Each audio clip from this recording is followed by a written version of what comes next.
अगर आपने कभी कहलगांव का नाम नहीं सुना है तो यकीन मानिए आपने वो सब भी नहीं देखा होगा जो इस वीडियो में छुपा है।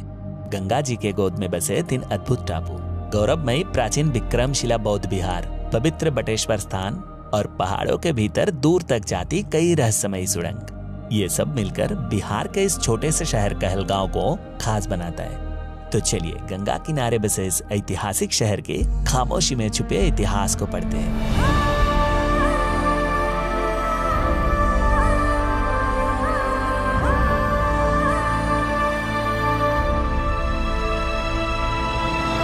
भागलपुर शहर से 30 किलोमीटर दूरी पे बसा ये Kahalgaon via road and by train अच्छे से कनेक्टेड है। खास करके अगर आप बाई ट्रेन यहाँ आ रहे हो तो प्लेटफॉर्म पे पैर रखते ही अंग्रेजों के जमाने में बने इस स्टेशन के हेरिटेज एंड मॉडर्न लुक का कॉम्बो आपको जरूर प्यारा लगेगा। सुबह सुबह हम लोग कहलगांव घाट पहुंचे हैं। ये मेरे पीछे आप लोग देख पा रहे हो गंगा जी। जनवरी का मॉर्निंग है, ठंड भी ठीक ठाक पड़ रहा है। अभी काफी ज्यादा कोहरा है, सो थोड़ा इंतजार कर रहे हैं धूप निकलने का। उसके बाद ही हम लोग ये बोट राइड पे निकलेंगे। अभी यहाँ पे एक शांत सा माहौल है, तब तक उसे एंजॉय करते हैं।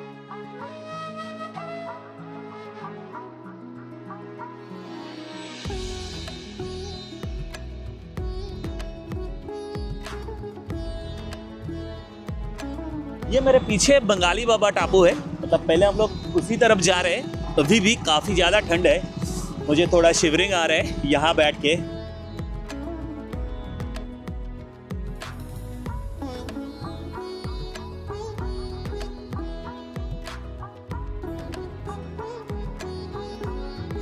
अष्टावक्र के पिताजी थे कोहल ऋषि, जिसके नाम से आज कहलगांव जाने जाते हैं। अच्छा। और अष्टावक्र का ये साधना स्थली है, ये वाली पहाड़ बीच वाली। हाँ हाँ। इनका पीछे गुफा भी है एक, अष्टावक्र गुफा पीछे। अच्छा। 70 साल पहले एक विजय गोस्वामी बंगाल के थे। अच्छा जी। तो उन्होंने यहाँ पर गुरुकुल चलाया, उनके शिष्य थे श्री श्री कुलदानंद। विजय गोस्वामी यहाँ साधना करते थे, आए थे, रहते थे। अच्छा। ये सब पुरानी उन्हीं का बनाया हुआ है, जो देख रहे हैं ना हॉल वगैरह। तो उन्हीं का है, सब टूटा फूटा था, उनका कोई शिष्य नहीं रहा। लगता है शिष्य परंपरा खत्म हो गया। अच्छा। कोई कोई बचा नहीं। तो फिर यहाँ खंडर पड़ा हुआ था, जीर्ण सिंह टूट फूट गया था। तो इसको फिर एक महात्मा आके श्री राधे बाबा, वही उनका सब जीर्णोद्धार किया। वो भी ध्यान मार्गी थे पहले, ये भी ध्यान मार्गी हैं, तब इसको वही चला रहे हैं। अभी मुझे एक डॉल्फिन दिखा, मतलब ये पास में ही। थोड़ा सा चौकन्ना रहने पर इस बोट राइड पे आपको डॉल्फिन दिखेगा ही दिखेगा। काफी सारे डॉल्फिन है, ये गैंगेटिक डॉल्फिन है। अगले टापू में जाने से पहले हमारी नाव एक अद्भुत जगह पर आके रुकी।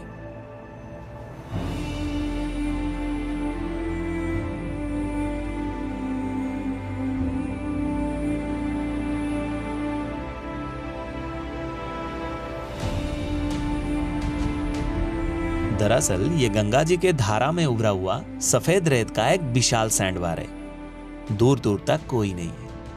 मेरे दोस्त के उछल-कूद करने के अंदाज से शायद आप लोगों को पता चल ही गया होगा कि यहाँ पहुंच के हम लोग कितने खुश थे। आश्रम पे जिन गुरुजी से मेरा बात हो रहा था, उन्होंने अगर नहीं बताए होते इस जगह के बारे में तो ये शायद हम लोग मिस कर जाते। ये दोनों अशोक जी एंड पिंटू जी, हमारे नाव की पतवार इन्हीं के हाथों में। हम नाव वाले हैं और बढ़िया ढंग से घुमाते भी हैं। इसी नंबर से संपर्क कीजिएगा, हम लोग एकदम हाजिर हैं।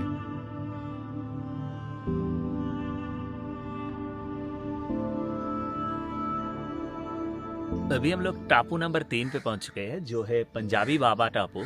यहाँ पे सीढ़ी चढ़ के हमें टॉप तक जाना है। शांति है शरणम मम हृदये। कुछ मंदिर वहाँ बाद में मूर्ति वगैरह बैठा गया। 3 नंबर पहाड़ पर। अच्छा।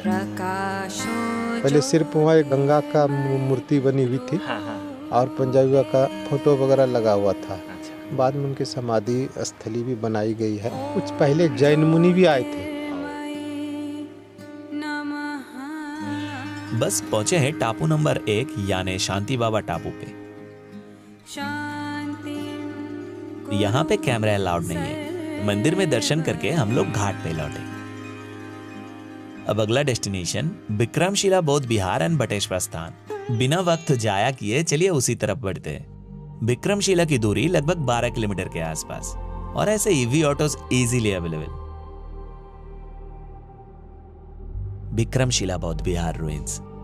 कभी जहां ज्ञान साधना और बौद्ध दर्शन की एक विशाल दुनिया बसती थी, आज समय ने उसे खामोश कर दिया है। आइए आगे बढ़ते उसी खामोशी में छुपे इतिहास के पन्ने को थोड़ा पलट कर देखते हैं।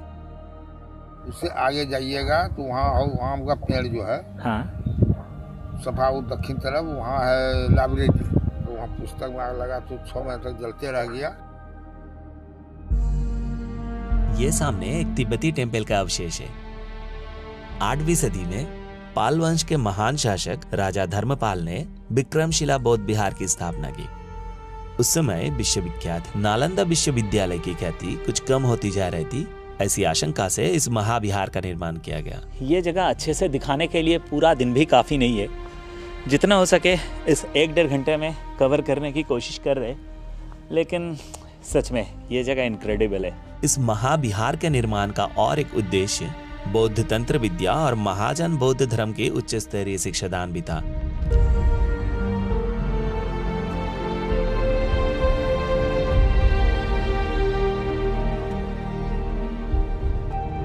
मेन स्तूपा, इसे बौद्ध विहार का हृदय कहा जा सकता है। बौद्ध दर्शन, तंत्र, व्याकरण, तर्कशास्त्र और आध्यात्मिक साधना जैसे विषय पर शिक्षा अर्जन करने यहाँ देश विदेश से छात्र आते थे। उन्हें बौद्ध भिक्षु कहा जाता था, जो यहाँ मेन स्तूपा के चारों ओर बने 208 भिक्षु कक्ष में रहा करते थे।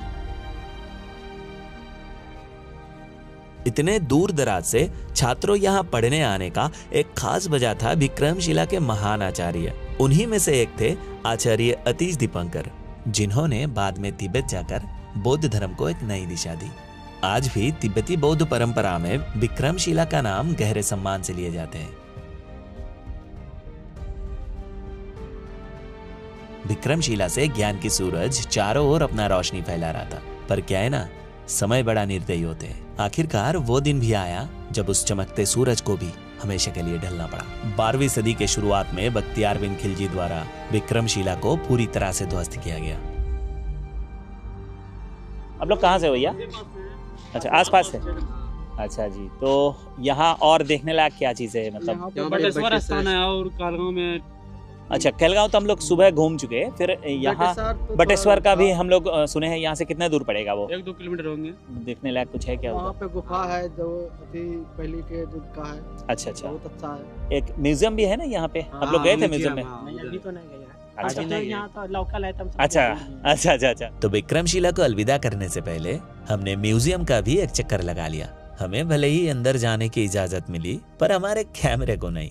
खैर, कैमरे की आंखें बंद करके अपनी आंखों से हमने पाल साम्राज्य के शासनकाल की जो अद्भुत प्राचीन वस्तुएं और मूर्तियां देखे।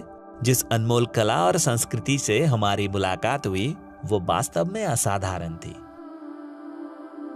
अब अगला डेस्टिनेशन बटेश्वर स्थान, जिसका वास्तविक नाम वशिष्ठेश्वर स्थान है। समय के साथ साथ नाम का अपभ्रंश होकर यह बटेश्वर कहलाने लगा। यहाँ स्थित प्राचीन शिव मंदिर के बारे में कहा जाता है कि यह स्थान ऋषि वशिष्ठ की तपोभूमि रहा है। शिव मंदिर के ठीक सामने मां काली के मंदिर स्थित होना अपने आप में दुर्लभ है, और इसके साथ यहाँ गंगा का उत्तर वाहिनी प्रवाह इस स्थान को और भी विशेष बनाता है। पास ही राजमहल पहाड़ियों के एक हिस्से में कई सुड़ंग मौजूद है। अंग्रेजों के जमाने में चीनी मिट्टी की खनन के लिए इनका निर्माण किया गया था। अंदर ये अलग अलग दिशाओं में फैला हुआ है, सो भटकने का पूरा चांसेस है। हम लोग गए थे अंदर कुछ दूर तक। खैर, कुछ ही देर में हम वापस लौट आए। बटेश्वर स्थान को थोड़ा और अच्छे से एक्सप्लोर किया जा सकता था, लेकिन क्या है ना, शाम होने से पहले हमें फिर से कहलगांव लौटना ही है। ध्यानम अनंत ज्योति। दरअसल इन टापू के पीछे सूरज को ढलते हुए देखना चाहते थे हम लोग। सर्व शांति। भले ही शाम के वक्त हमें थोड़े देर के लिए ही बोटिंग करने का मौका मिला, पर इसका एहसास सुबह की बोटिंग से बिल्कुल अलग। कहलगांव की शाम सच में दिल को छू गया। हृदय दीप प्रज्वल। खैर, अब दिन ढल चुका है, लौटते। वीडियो कैसे लगा अगर आप चाहो तो कमेंट में बता सकते हो। अनंत शांति दा। चलिए मिलते हैं किसी नए सफर में बहुत जल्द।